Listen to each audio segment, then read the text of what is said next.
Let's talk about something truly terrifying.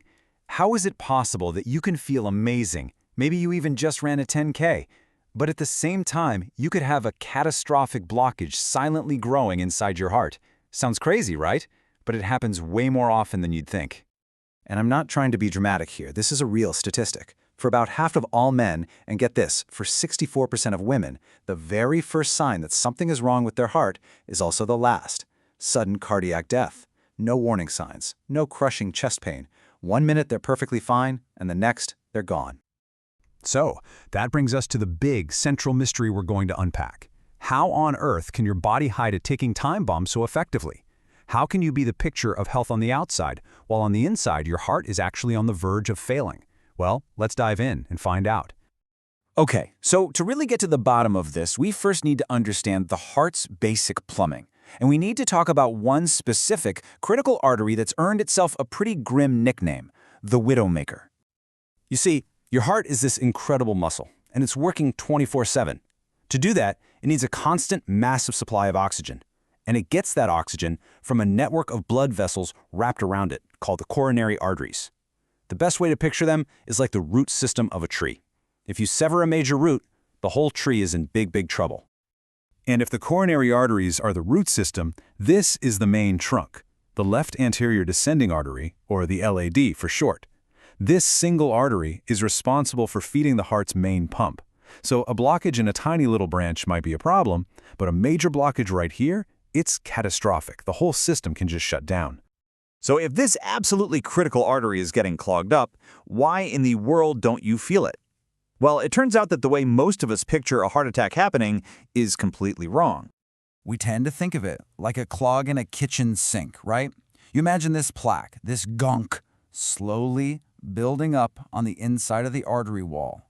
The opening gets narrower and narrower and narrower, until finally it's blocked. And it seems totally logical that you'd feel that happening. You'd get out of breath, you'd feel some chest pain as the blood flow slows to a trickle. But that is not what your body does. The reality is this incredible and, frankly, terrifying process called positive remodeling. As that plaque starts to build up, your artery doesn't just let the channel get smaller. Instead, the artery wall itself actually stretches outward, making more room for the plaque, all while keeping the channel for blood flow almost completely open. The result? You can have a huge amount of plaque building up, but you have normal blood flow, and you feel absolutely zero symptoms. Okay, so if the heart attack isn't caused by the slow, gradual narrowing of the artery, then what is the real killer?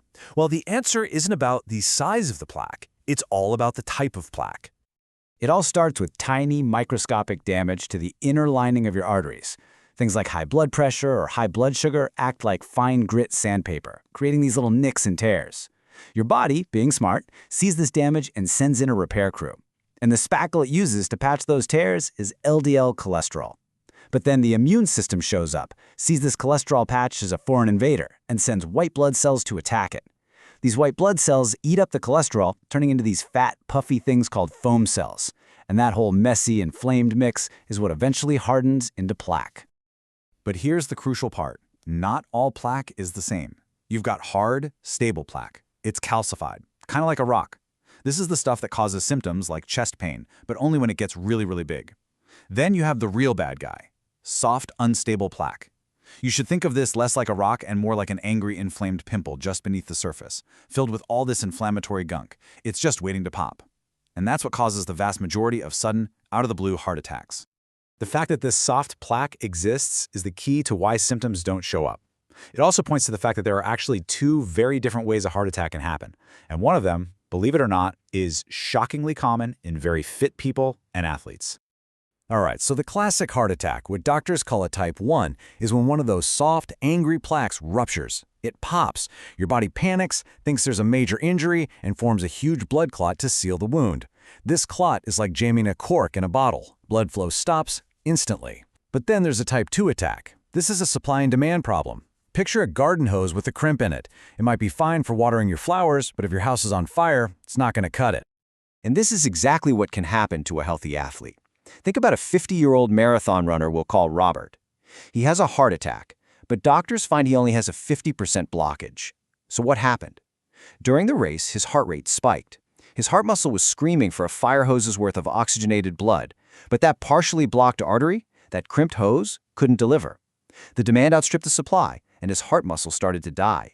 It's a heart attack, but from a completely different mechanism. So here's the number you really need to burn into your memory: 70%. Generally speaking, you won't feel any symptoms, no chest pain, what doctors call angina, until an artery is at least 70% blocked. Below that, your body is just too good at compensating. And yet, and this is the most important mind-blowing part of this whole story, the vast majority of fatal heart attacks happen in people with less than 50% blockage. So why? It's because those smaller, softer, completely invisible plaques, the pimples, are the ones that are most likely to pop and cause that sudden catastrophic cork-in-a-bottle clot. So if you can't feel it, and it probably won't show up on a standard stress test, how in the world do you find this invisible danger before it's too late? Well, we have to look beyond the typical annual checkup. Your standard blood work is a good starting point, but it's got a massive blind spot. It tells you if you have the ingredients for plaque floating around in your blood, like your LDL cholesterol levels. But it doesn't tell you if those ingredients are actually sticking to your artery walls and building those dangerous plaques. It's like knowing you have a can of gasoline and a book of matches in your house, but having no idea if the living room is actually on fire. To actually see the fire, you need advanced imaging. A coronary artery calcium scan, or a CAC score, is a super-fast CT scan that measures the amount of hardened, stable plaque. A score of 0 is fantastic. But the gold standard, the ultimate early warning system, is a CT angiogram. This is the only test that lets us see the really dangerous stuff, that non-calcified, soft plaque. It sees the ticking time bombs before they go off. I know this all sounds pretty intense, but here's the really good news. This is almost always a tragedy of ignorance, not inevitability. This is preventable. So let's lay out a clear action plan to help you go from just guessing you're healthy to truly knowing you are. It really boils down to 4 pillars. 1, control your blood pressure. This stops that initial sandpaper damage before it can even start. 2, manage your blood sugar. This cools down the inflammation that makes those plaques angry and unstable. 3, keep moving. Exercise is amazing because it actually encourages your heart to grow its own new blood vessels, like natural bypasses. And number 4, the most important one, get scanned. Stop guessing about your risk. Use the incredible technology we have to actually look inside your arteries and know for sure. I'll just leave you with this one final thought. You test the smoke detectors in your house, right? Of course you do. You want an early warning of a potential disaster. Well, your heart is infinitely more valuable than your house. So the question is, isn't it time you tested it?